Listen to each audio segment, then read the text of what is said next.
co-regulation, support, and the myth of self-made success, there is a story that sits at the center of modern success culture.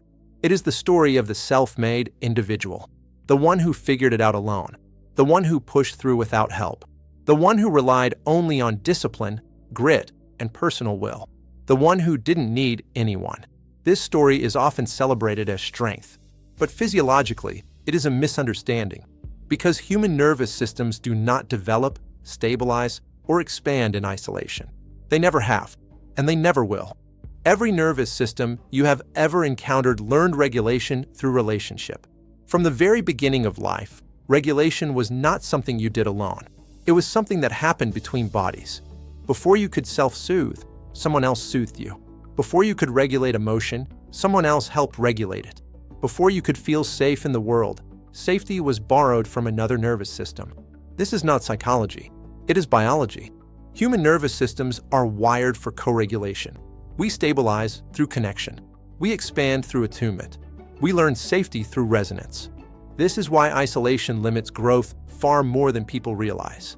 When someone tries to expand alone, financially, professionally, creatively, or relationally, they are asking their nervous system to do something unnatural. They are asking it to self-generate safety in unfamiliar territory without external support. For a highly regulated system, this may be possible for a while. But for most people, isolation becomes a ceiling. Not because they lack intelligence or drive, but because capacity grows faster in regulated connection. This is the myth of self-made success. It assumes independence is the highest form of strength. In reality, regulated interdependence is. Because regulation is not just an internal state, it is a relational phenomenon. You can feel this immediately in your body. Think about how you feel around someone who is calm, grounded, and present. Your breath slows, your shoulders drop, your thoughts organize, your nervous system settles. Now think about how you feel around someone who is anxious, chaotic, or braced. Your system tightens, your attention fragments, your body prepares. This is co-regulation in action. Nervous systems are constantly influencing one another below conscious awareness. This is why belonging is not an abstract emotional need. It is a physiological requirement for expansion.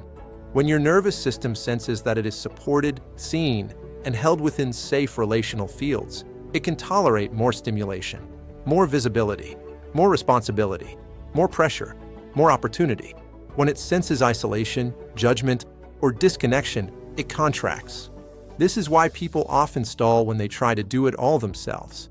They may have the skills, they may have the knowledge, they may have the vision, but their nervous system is doing all the work alone.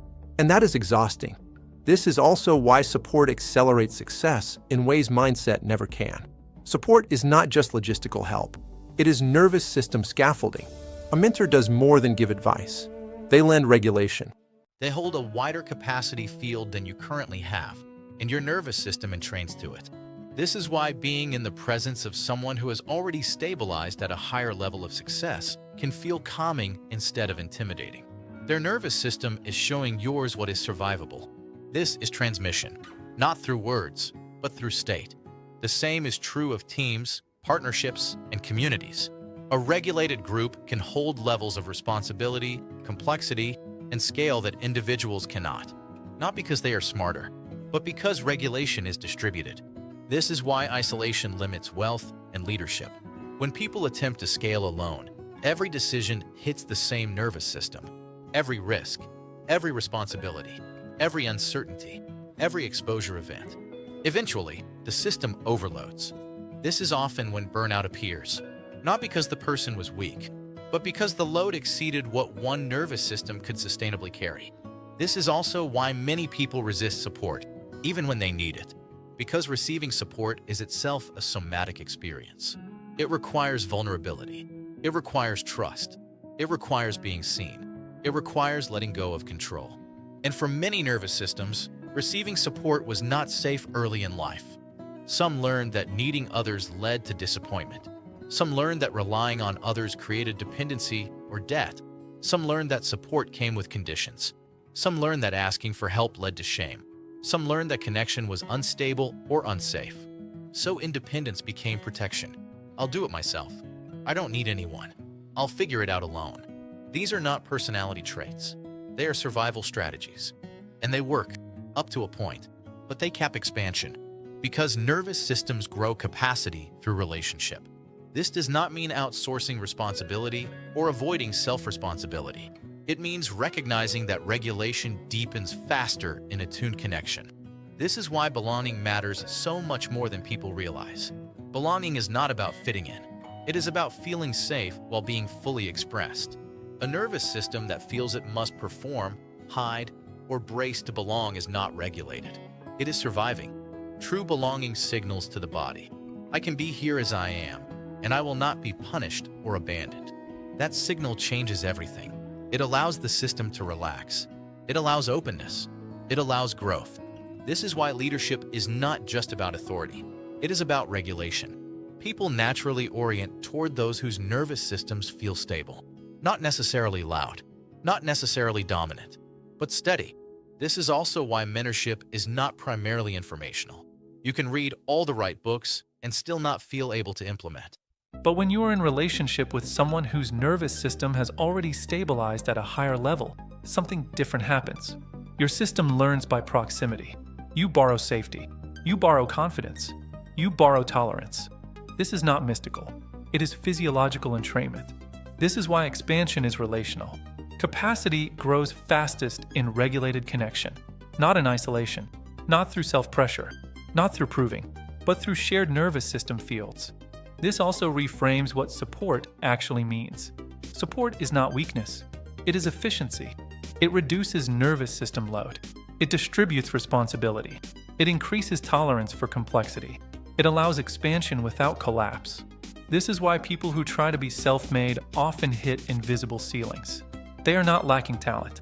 They are lacking co-regulation. And once this is seen, the question changes. It's no longer, why can't I do this alone? The question becomes, what kind of support allows my nervous system to expand safely? This might be mentorship. It might be partnership.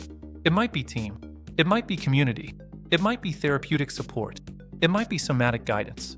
The form matters less than the function. Does this relationship increase safety? Does it reduce bracing? Does it help me stay open longer? Does it allow me to hold more without collapsing?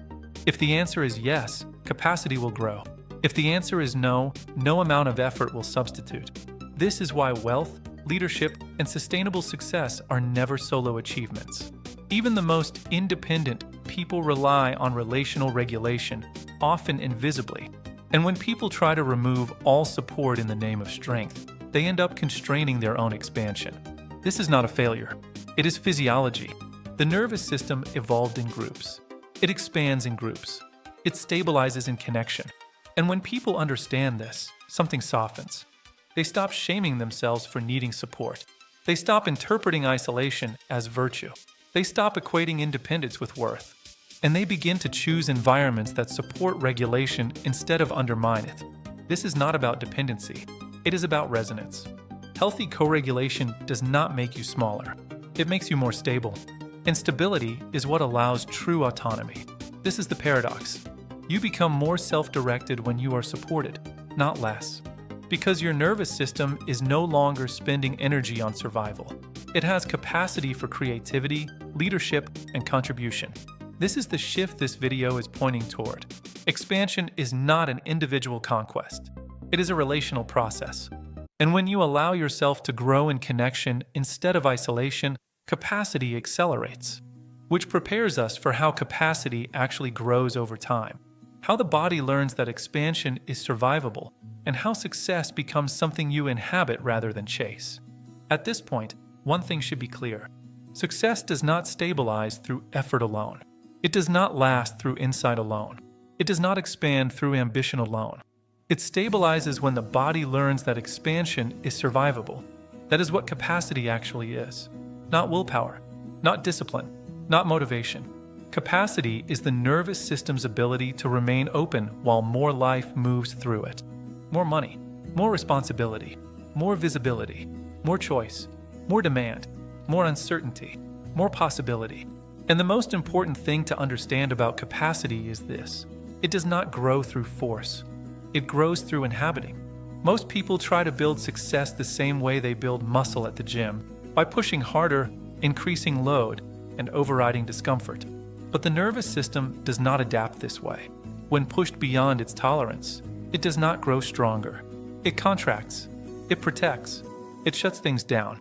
This is why so many people can reach success but cannot stay there.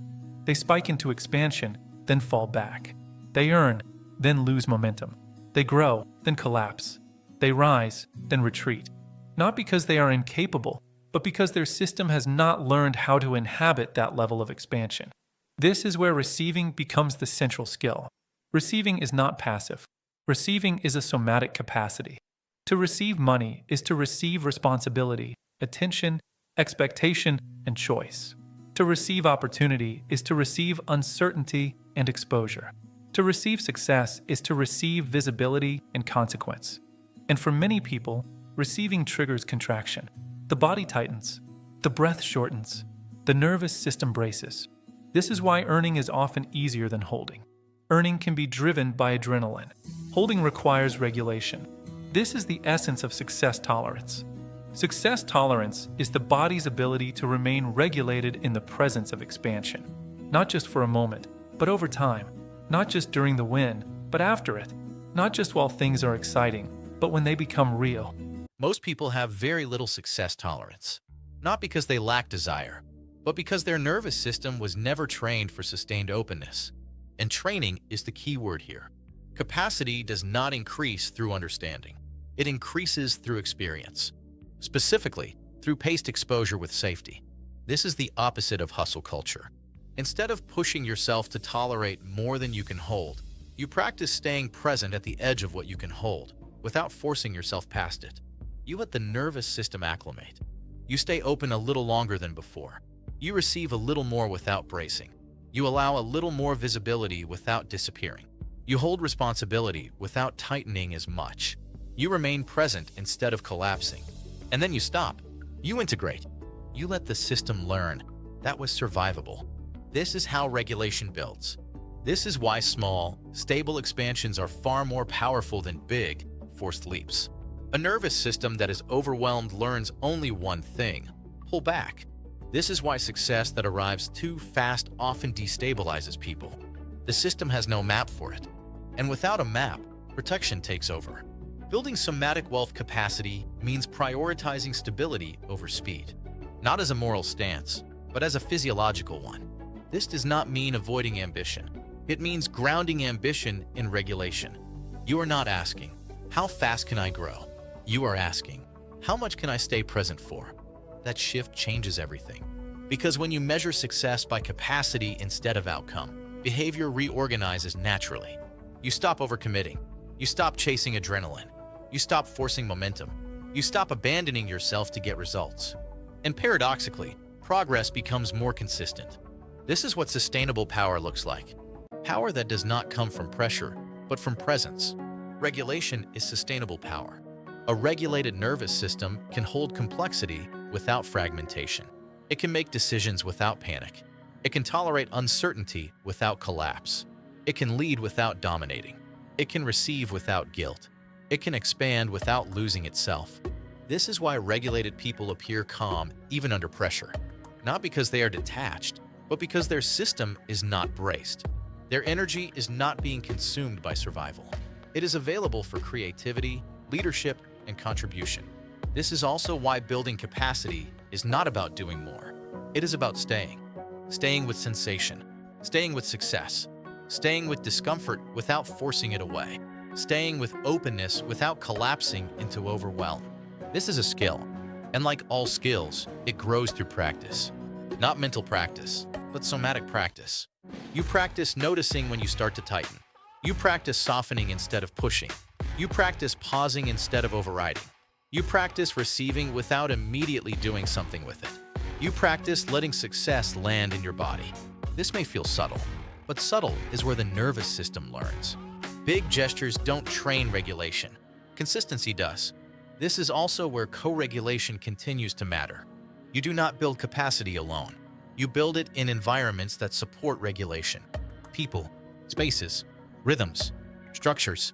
If your environment constantly triggers survival, capacity will not grow, no matter how hard you work. If your environment supports safety, capacity expands naturally. This is why sustainable success often looks quieter than hustle culture would suggest. It is less dramatic, less urgent, less chaotic, but far more stable. At a certain point, something shifts. Success stops feeling like something you're chasing. It starts to feel like something you're inhabiting.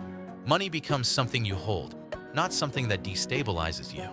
Visibility becomes something you occupy, not something you fear. Responsibility becomes something you carry, not something that crushes you. This is the moment where success becomes embodied. Not because you achieved the right mindset, but because your body learned that this level of life is survivable. This is the real work beneath wealth, leadership, and impact. It is not about becoming more impressive. It is about becoming more available. Available to receive. Available to stay. Available to hold. Available to lead. Available to rest without collapse. And this is why nothing in this series has been about fixing you. There has never been something wrong with you. Your nervous system has been doing exactly what it was designed to do with the capacity it had. Now, the work is simply to give it more capacity. Slowly, safely, relationally, somatically. This is how success stops being something you push toward and becomes something you live inside. This is the somatic wealth advantage. Not more effort, more regulation, not more force, more capacity. And when the body learns that expansion is survivable, everything reorganizes around that truth. Because a nervous system that feels safe no longer needs to protect you from the life you are building. It lets you have it. And that is where sustainable success begins and ends.